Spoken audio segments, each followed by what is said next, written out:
have in handy a clean paper. If you happen to have isometric paper, you can use that also, or you can simply use these guys that I have here, where I show the flower and the buttons that go with the flower that I selected, and the leaf that I selected when I did this design here. And you can use this as a filler, and I'm going to use this as a filler right now. And I'm going to choose another flower with another set of buttons and another leaf, so that you can see that if you have a skeleton, I call this a skeleton, that if you have a skeleton of a previous flower that you have done, like I did here, if you select another flower with their corresponding buttons and another leaf, how they both can look completely different. So that's the very first thing that we're going to do. And then we are going to draw from scratch another one. And if we have time, we're going to do a baby garden. So the flower that I have selected here is a kind of a tricky one. It's called Crown of Thorns. It's a what I have heard, like the bougainvilleas. I don't know the name. I think bougainvillea is the name of the flower. But if you have like the bougainvilleas, the veraneras, they have the pink flowers outside. Let me go grab one, because there's one in our garden. Hold on.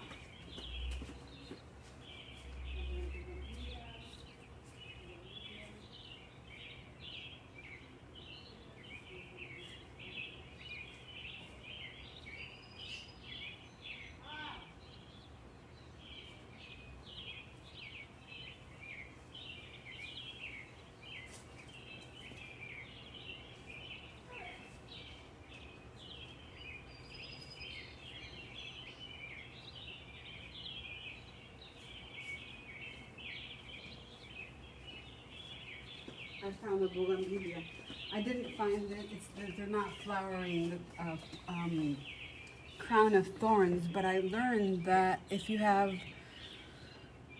something like this, like the crown of thorns, that has in the middle a little flower type, just like this baby here, the ones that are surrounding the like the center flower is actually they're actually leaves also. So I'm assuming that the crown of thorns, the two, I'm going to call them leaves, that surround the middle part are leaves, and this is a flower. But I consider it, all of it, I consider it a flower. So I selected this guy here, the third one. It was the third one, right? Let me see, because I want to try some mark making with a different pencil. This is actually a black wig, which is, yeah, almost done. Black wigs come in different, I don't have another one here. They come in like softer and softest. This is not the softest one, but it works because it's soft enough. I wanted to add, I'll probably add some like mark makings like here on this flower. But we're going to start by doing this flower on this baby here. So if you choose another flower, that's more than fine. Let me see if I'm centered. You can see me, right? Except I think you can see me. Let me see. Here, we're going to lower this a little. There we go.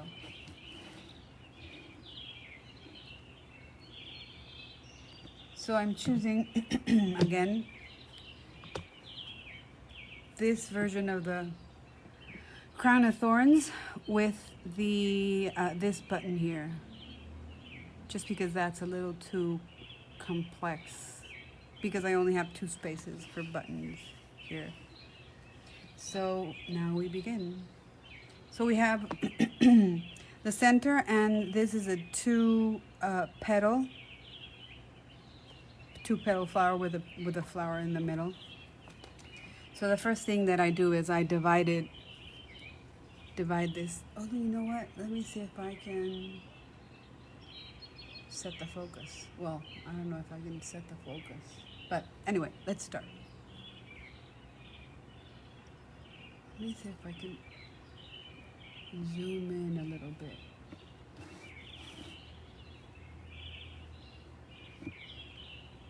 Sorry for the delay, but I'm watching my computer. There we go. There we go. I'm placing everything so that you can see what I'm drawing. So remember, I'm not using the 3/4 side view. This is a side view. This is like the 3/4 side view. I'm using the one that's flat. So the first thing that I do is I select the center, and I divide it into 2, and that's easy because it's just a straight line, and I mark the center. Then the second thing that I do is, because the flower has that flower in the middle, I do a little circle, and it doesn't have to be perfect. Remember, nature is not perfect. And I draw very lightly. And then I see it has, I think it's an 8 petal baby flower inside. So I'm going to divide this into 4, and then right in the middle, so that I have an 8 count petals. So let's see, 1, 2, 3, 4, 5, 6, 7, 8. Yes. And little by little, you round the corners. I like to go around, rounding one side and repeating what I do in the very first. I don't like. I'm very, obsessive compulsive.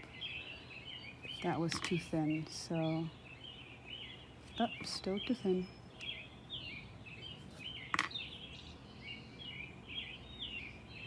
There we go. Go around and repeating what I do on one side, and then I do the other side.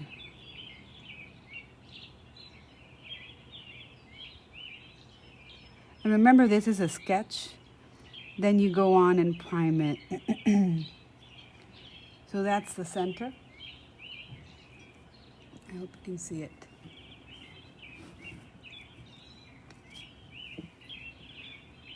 And now I trace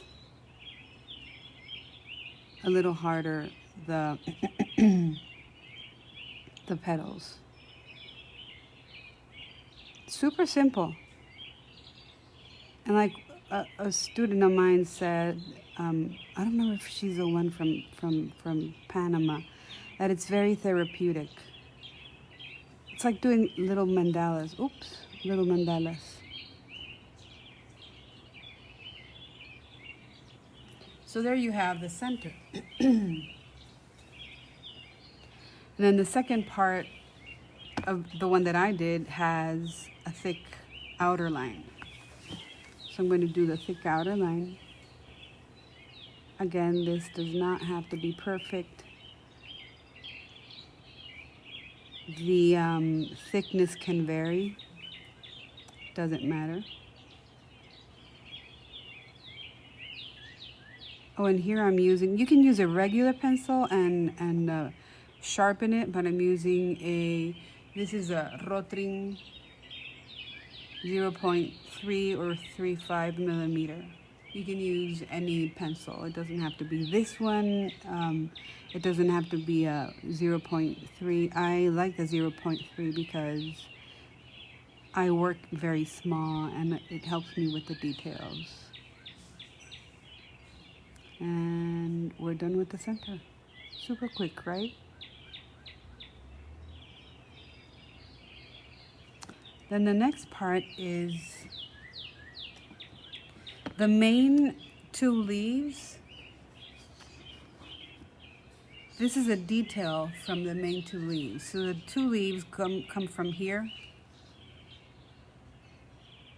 and over there, and they overlap.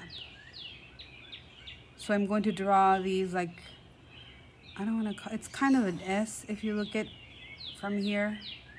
I'm going to start here and go around and then back again, repeating what I did. So I start here lightly, and then on the other side, remember it's like a little S.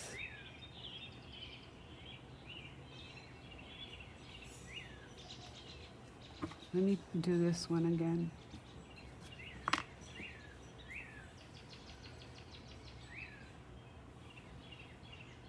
There we go.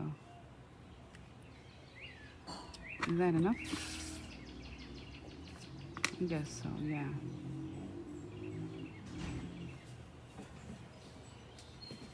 Give me a second.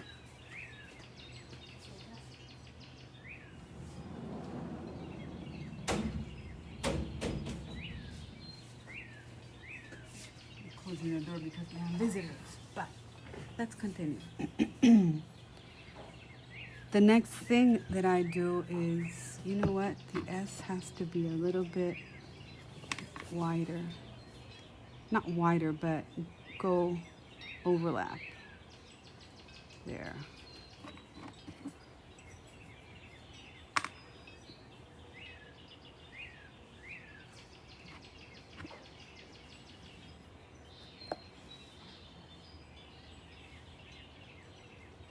There we go.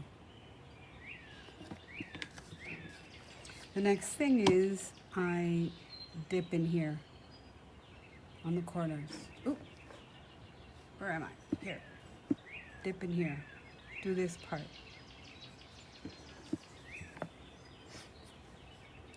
And I do that from over here. I'll go in with a pen so that you can see what I'm doing later on and do the same thing on the other side. So now we have, oh, you know what I can do is, like the other day, because this is printed, I'm going to improvise. Erase these guys here. This is liquid paper, but I'm improvising right now because I wanted to use the same skeleton that I have here. There we go. So now you see the shape a little bit better. So the next part is placing the baby thin lines with the scallops here. And with that shadow in the middle of every baby scallop. And it doesn't have to be 1, 2, 3, 4, 5. It doesn't have, it could be 2, it could be 4, it could be another one, repeat another one on the other side. And you know what? I forgot to put the shadow there. So that's what we're going to do right now. Add in the little details. We're gonna do, let's see, probably, and from the center, remember, always either from top to center or center to top. I like to go from top. It's easier to control for me. And let's do another one here. And on this side, we're gonna do 2 here, and then 3 on the other side. 2, 3.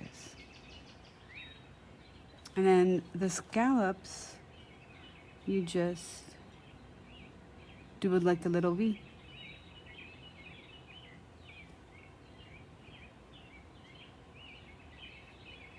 And here. See how easy? It's easy. It's just being a little patient. And one thing that I've learned with this is that you'll see it when I finish this, putting everything together, like the very first steps are not a problem for me, and putting all the details at the end is not a problem for me, but I struggle right in the middle. But it's all about having a little patient and being a little patient and pulling through, not giving up. So if you are finding this helpful, hit the like button and